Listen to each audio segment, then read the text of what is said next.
Sweet. All right. Well, then I hit record. Let's rock and roll, quite literally.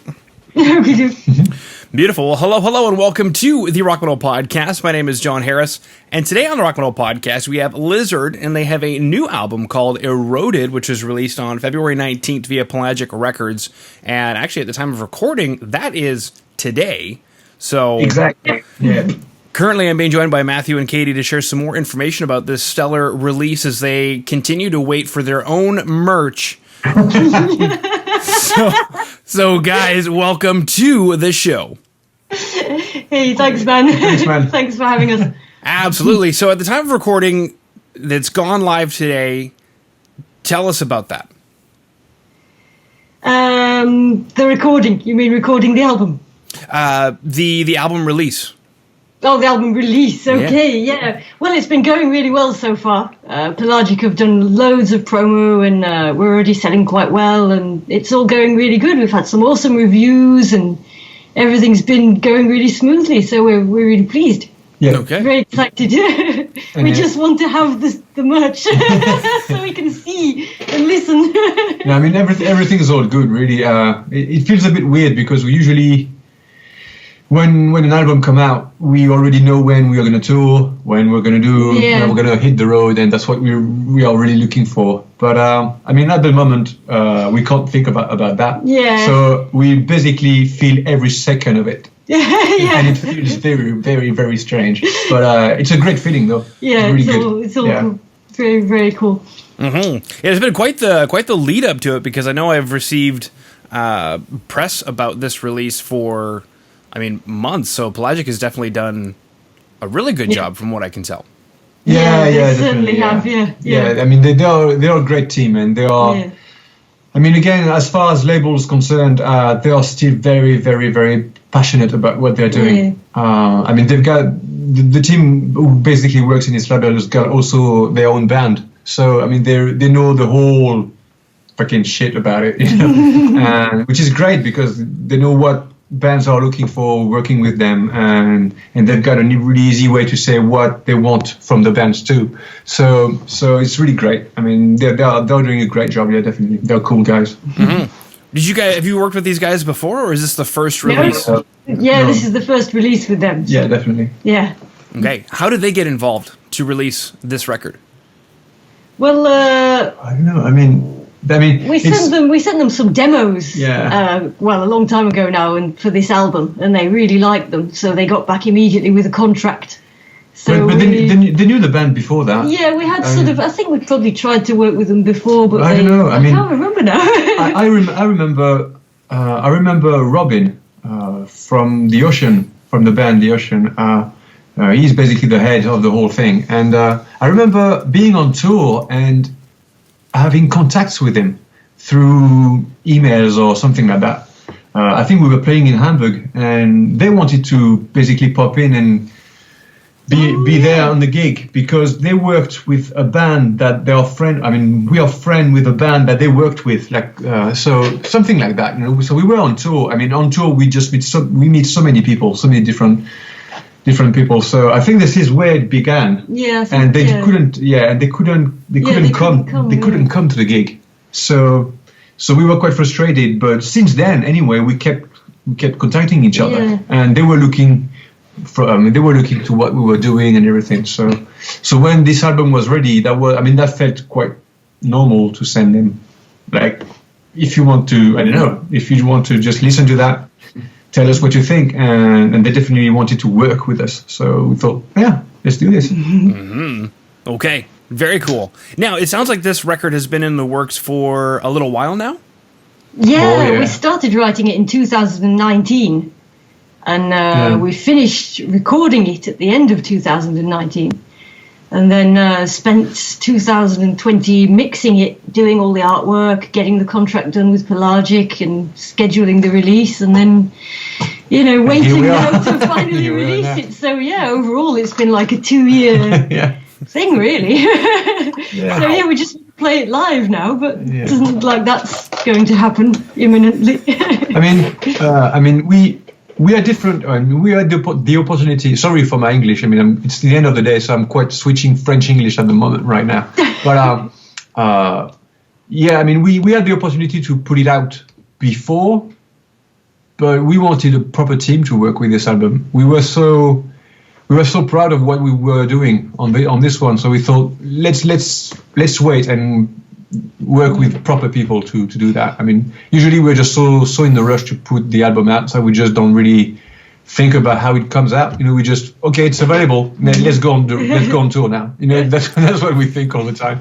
But this time, I don't know, we wanted to basically chill and, I don't know, again, feel every minute of it. You know? Yeah, and I mean, we had plenty of time in 2020 to sort of, you know, spend like 6 months mixing it and stuff. So, is it because of the way 2020 went then that you guys were taking a more chill approach, or do you think that would have happened anyway? Yeah, probably. I mean, like before, I can't remember, I think there was a point probably early 2020 where we were in a rush to get it mixed and thinking we'd release it probably like in the summer or something. But then that became clear that wasn't the case. And then the mix, we took a long time with that. And it was becoming more and more clear that we weren't going to tour. So, we took our time, and Pelagic delayed the release anyway because they were delaying everything. And when we came back from the recording, we had gigs. Yeah, we did have gigs. Yeah. So basically, we came back from the studio with the album finished in our head, but we had to hit the road anyway. We still had gigs. So and with the last gig we played a week before the being confined, really. The lockdown. Yeah. The lockdown. Yeah. So that felt weird. So once back home and then locked, we were like, what shall we do? Let's everything spend a year mixing. Yeah. So everything went. Everything stopped. I mean, it felt like we had lots of things to do, but the world stopped. Like press pause. And somehow for us, it felt quite good. It was kind of cool. We needed a break anyway. So. I mean, but maybe not a 2-year break. Not a 2-year one. Yeah, but it felt good. So we thought, wow, that's great. We can work, and the rush is gone. Whatever pressure you want to put on yourself, it's just not useful. So basically, just breathe in and just do the thing you can, So that's how we felt. So everything went that way for 2020. Yeah. So we wanted to get it wise, Yeah. Cool. Now, something that was brought up was how long it took to mix the record, and something I noticed when I was listening to the record is how incredible it sounds. Cool. Thanks, man. Yeah, quite welcome. The soundscapes on it are everything fits, and everything is a unique sound. It sounds bigger than a trio. As well on the record. So I was just curious, what is that the recording? Is that the mixing? Is that both? Well, I mean, firstly, everything that's the band, man. That's the band. that you're hearing on the album is actually what we're going to be playing live. That's played. When we play live, people often think there's 10 of us, but there's just the 3 of us. So I mean, there's nothing much added to that album. It is actually just bass, guitar, and drums. Yeah, even though I mean the mix is great. The mix makes it sound really cool. Peter Junger. Yeah. He's the guy who produced the album, mixed it, recorded it, mixed it, and he's done a great job. Again, somehow he knew the band. I mean, when we wanted to work together, we felt like brothers. So it's like we didn't have to say much. And he's seen us quite a few times live as well, so he knows what we sound like live. So we just tried to reproduce that, really. But there's the fact that we sound more than 3 guys comes definitely from the work we've been doing with this band. Yeah. Meaning that I play guitar and sing, and I'm doing lots of looping work in real time while playing and singing. William's got on the bass side. William's got a lot of different sounds and plays with 2 amps too. So we've got lots of different sources, even though it's played in real time. There's lots of arrangements that come in and out from the song, and we do that. So basically on stage we don't have the time to get bored, definitely not. And Katy is like a weird spider, going everywhere, just like I don't know, yeah. So and that's basically 60% of our live shows. I mean, this is what we want people to basically see. We don't really care about, it sounds like a CD, it's got to be a gig, but it's got to be impressive to look at. So, and again, I mean, I think you figured it out, but we are so much into touring and playing gigs, from the start of this band. So, I mean, that's how we have fun on stage, just basically making lots of noise, and that's how we compose too. So, I don't know. We are quite happy with the way this album sounds, definitely. Yeah. The mix is great. He's done a really good job of reproducing what we actually sound like, and making it all nice and smooth, So we're really pleased with it. Really cool. Well, evidently you guys have spent a lot of time dialing in your sounds, because I mean the clean sound is great, the distorted sound is great, the drums are great. You mentioned guitar looping. Is that like with a pedal? Yep. Yeah, I'm using a delay pedal. I don't use loop pedals. I mean, I like being restrained. Or can you say that, restrained? Yeah, you like to be restrained. I don't know. Yeah, I like the fact that you can't really be free with the tools you're working. Like there's limitations. Yeah, exactly. Thank you. Working within limitations. Yeah, exactly. I love that. So delay pedals usually, if they've got a looping mode, it's only for a few seconds. You can loop only either 3 seconds or 15 seconds or something like that, which is a great thing, because you've got to be, you've got to be tight, of course, but you've got to be, you've got to find a way to make those seconds count in the music, if you see what I mean. You can't basically go free and loop whatever noise you want to do, So yeah, it's just a delay pedal, but I used a very short looping mode that's on the delay pedal. How did you get into that? Probably Drugs. because there's only Drugs. And drugs. Yeah, there's only 3 of us, so we had to make. I'm kidding, of course. This band's been from day one. We've been jamming a lot. Basically, just having fun, not thinking about great songs or anything. Just having fun, basically. Even though we wanted to get serious with this band, we just basically took our time to find our sound and our way of working, which is, I think, not a thing that most bands do today. So that's why we've been playing together for quite a long time now. But and most other people basically discover us only today. But I don't know. I think it's worth it if you take the time to really find yourself.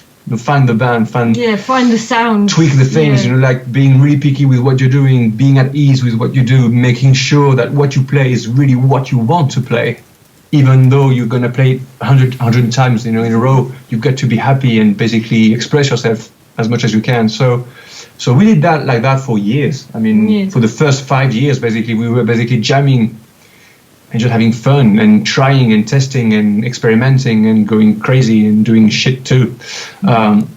Until we I think from the first album, the proper album, with Out of Reach, our way of working and making the songs and the landscape, the soundscapes and all those distortions, and yet not aggressive. We're not really metal. We're not like, we don't drink blood in the morning. We're not this kind of bands. We are more on the rock side. But I think from this album, we just knew what we wanted to do. We just, this is where we are, and we can have fun with this. So it just took time, which is again a notion that not many people can really swallow.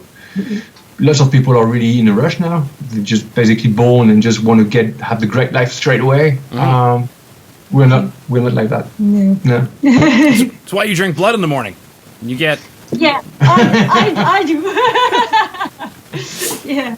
Beautiful. Something you mentioned about refining the sound for the last 5 years and discovering the band, has that, and then also people discovering the band.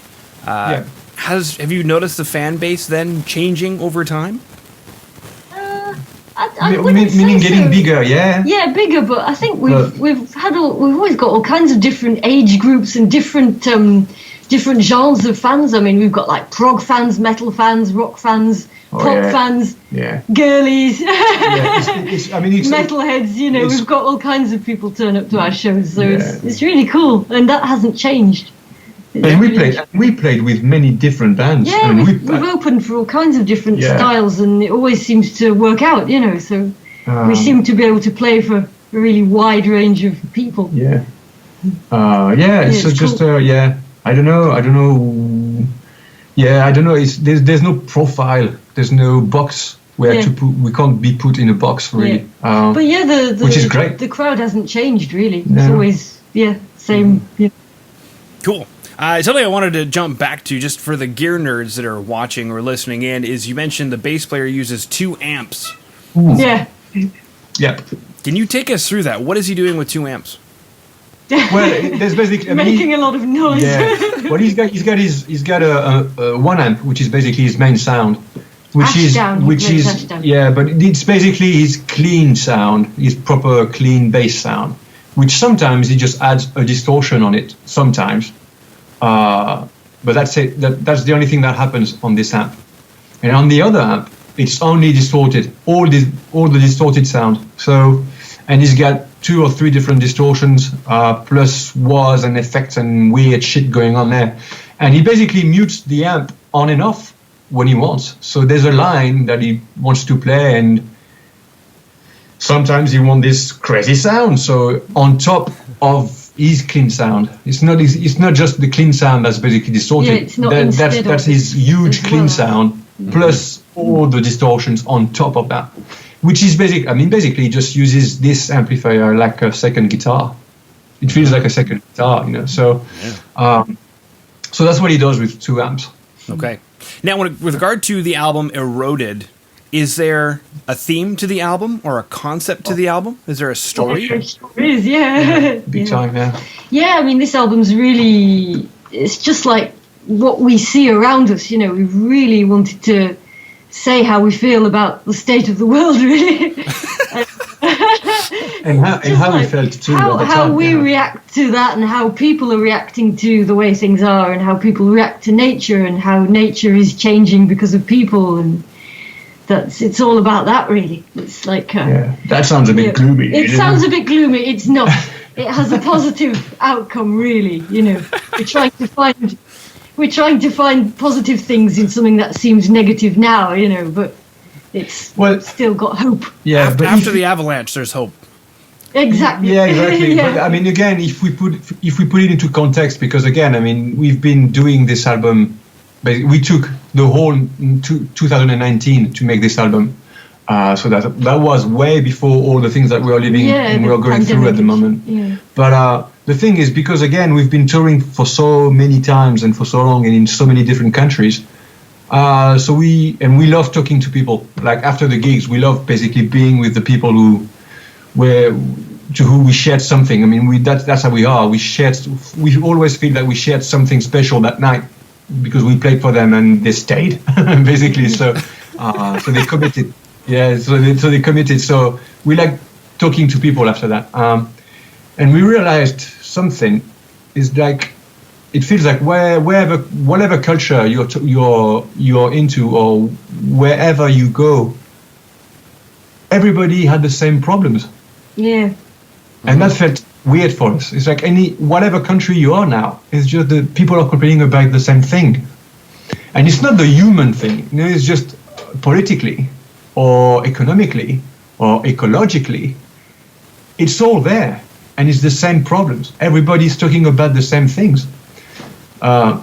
So in our brains, we were like, that's really funny, and yet it's fucking boring now because we love playing, but we're not surprised anymore about what people are going to say or what we're going to learn. Mm-hmm. And it's a weird state of mind when you're touring and traveling, and that happens. I mean, basically, you go to towns and you don't even know which town you are in because they're all the same. Yeah. They're all made the same way. The rules are the same everywhere. I mean, in Europe anyway. But we can play in the US and it's a bit different. Yeah, of course. Yeah. But I don't know. The problems are the same everywhere. Yeah, so, it's just the state of the human condition, really. Yeah, exactly. So the album's really portraying that. Yeah, so that's the starting point for all the themes that we've been talking about in this album. Mm-hmm. So that's it. It sounds a bit gloomy, but again, I don't know. It's like cooking. Everybody has a chicken and everybody has an onion, and it's No matter where you go in the world, there's an onion and there's a chicken. How did this happen?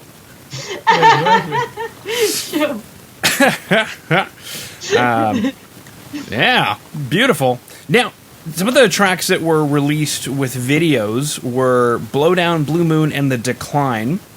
Yeah. Why these 3 tracks? They were actually Pelagic's favourite tracks. Yeah, that's the label choice. We liked them too, so... I mean, Blowdown was always like our, favourite. So we videoed that one quite a long time ago. And then the other 2, the Pelagic really wanted those ones, so that's what we went with. The label basically has got everything to do with this. Yeah. I mean, even though we can say, yeah, we agree or we don't, somehow we just thought... Well, we couldn't decide anyway, exactly. We can't they decide, did, so that's perfect. So that's the label's choice. So basically, if people don't like that, that's because of the label, not because of the music. I love all of my children equally. But... Yeah. Well, that brings me to an interesting question. Is there a track on the record that is individually your favorites, like Katy's favorite or Matthew's favorite? Yeah, it's hard to say, actually. It depends on the day. Sometimes I like one more than another, but I do like Blowdown a lot. And I like Flood as well. I like Blue Moon. Yeah. I don't know, I mean, for me... I can never decide. For me, it's very hard to dismantle the album because it's so... compared to the other ones that we've done before, this one's got a continuity and a very moody kind of feel where we try to bring people somewhere, emotionally speaking, with this album. And if I remove one track in my head, or I don't know, it doesn't work. It's just this track needs something else around it to make it work. So each track depends on each other. Yeah. It's really weird. Yeah, I agree. Yeah. But did you guys write a lot of songs to get to that point, or was it just these that were written for the record? It was just these ones. There were maybe a few other ones sort of budding, but really, no, it was just these ones. I mean, we always end up doing that. Yeah, I mean, it feels like you might laugh, sorry, but it's like we don't like spoiling. So whatever ideas we can get somehow, that can come out. We want to use it. We don't want to leave it on the side and put it in the bin. Yeah. We don't like the bin, so we just I mean, we like that. We don't know what to do with it. Okay, that's it will come. It will come. So and that's what we do. So basically, we had 11 or 10 ideas. I can't remember how many songs there. And that's how many songs there are. And that's how many songs there are. Yeah. So So no fermenting of songs here. No. Even though on my side I've got piles and piles and piles of riffs and ideas and things on my side. Yeah. Because I'm crazy. But with the band we pick it up all 3, and once we picked what we wanted, like okay, there's 15. Would be 15 songs. Okay. Then there's a huge white noise at the moment. Yeah, you've got a kind of crackly noise coming now, which you didn't have previously. Oh, it stopped. Oh no, it's still there. No, it's still there. Okay. I can kind of hear it a little bit now. Yeah. I don't know that there's much I can do about it, but hopefully it goes away. Yeah, okay. It's cool. Okay. Sweet. So then, have you guys been working on new material, or has it just been focusing on this album? Well, Mathieu has started writing some new stuff, and we're sort of gradually building up to working on a new album, because if we don't tour, then there's nothing else to do. So we'll probably be working on a new album this year. But yeah, other than that, we've just been working on releasing Eroded. Okay. So we've done. Cool. All right. Is there anything else that you guys wanted to chat about? Cooking. All right. Yeah, I mean, we could talk about the artwork of the album, maybe. Sure, we'll talk about cooking, and we'll talk about the artwork of the album. I don't know about cooking, though. I don't know. It's just, again, that's the end of the day. He's hungry. I'm hungry, so that's the only thing. Because I went to culinary school, so I can chat about cooking. Did you? Yes. Awesome. Yeah, as much as you want. We could all the French words I know come from culinary school. So. So what's your favorite dish then? What do you cook best? Oh, that's a good question. Chicken with onions.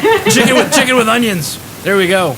Actually, today I'm going to be making Indian, so we're going to be doing naan bread from scratch, masoor dal from scratch, and maybe something else. Maybe like a chana masala from scratch. Last night I did quasi Middle Eastern. It was harissa spiced chicken. Wow. Chicken and onions. Chicken. Yeah. It's everywhere. Exactly. And then we just did rice with some broccoli, just a typical, family dinner kind of thing.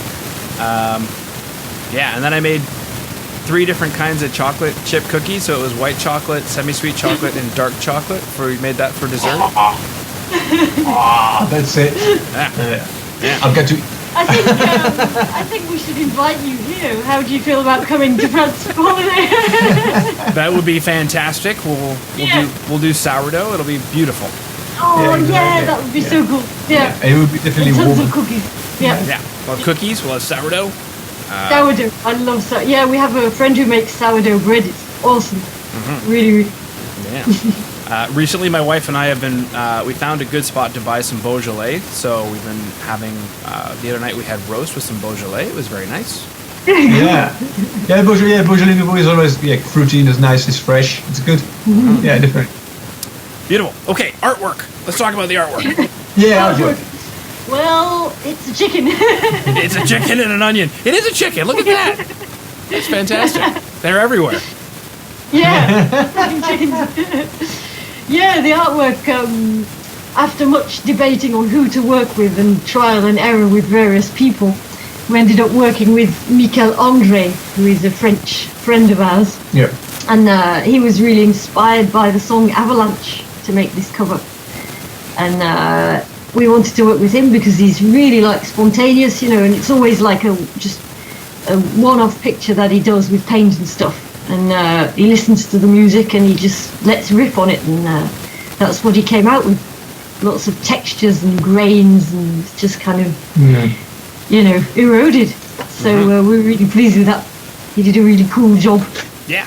It's an inviting album cover because it looks artistic and eccentric. And when I was preparing for this interview, I was listening to the album on Spotify, which is still up behind me, and it's definitely something I want to take some time to listen to. I recognized it's a very deep album, and then at one point I thought I was listening to Opeth. It's just one of those records where it hits so many different textures, so many different soundscapes, where maybe in one moment I'd call it doom metal or something because of the guitar tone, but then in the next moment it's most certainly not that. It's something maybe more jazzy, so it's exactly. But that's kind of Opeth. One's ever said Opeth. It might sound like, when we talk about it like that, it might sound a bit schizophrenic music, but I don't think it is. I think it's just a vibe that just basically we try. You said jazzy and then Opeth and everything. For me it's not that far. Okay. Maybe Opeth are a bit louder. Yeah. But I don't know. I used to play jazz and very loud shit. So I don't know. But that's cool. That's really cool, man. It's really cool. The clean guitar tone, from what I recall, was more jazzy than it was rock or metal. Because rock or metal has a very crappy clean guitar sound. I see what you mean. Yeah. Sparkly, aggressive. Whereas this, it was juicy and delicious. So, like a good chicken, juicy and delicious. Exactly. Beautiful. A good sauce. All right, well, gang, that concludes my questions. So, unless there's anything else that you wanted to chat about, I just wanted to thank you for coming on to the Rock Metal Podcast today. Well, thank you. Yeah, I think definitely. We've talked about food, so that's the main thing. You always have to talk about food. But again, the only thing that we want to really spread the word about is the team that has been working with us for this album. Peter Junger, who produced it. Michel André, who's done the cover.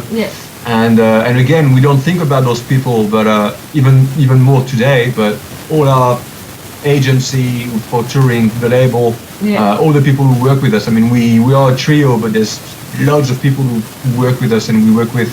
So yeah, thanks to them. Yeah, definitely. I mean, this album's been possible to do because of them, definitely. So if the people who listen to this album can think about those people too, that's great. You know, you're gonna have the full picture. Okay. Cool. Beautiful. All right. Well, thanks, guys. Yeah. Well, thank you, man. Thanks, man. Nice to chat to you. So yeah, whenever you want to turn up in France, just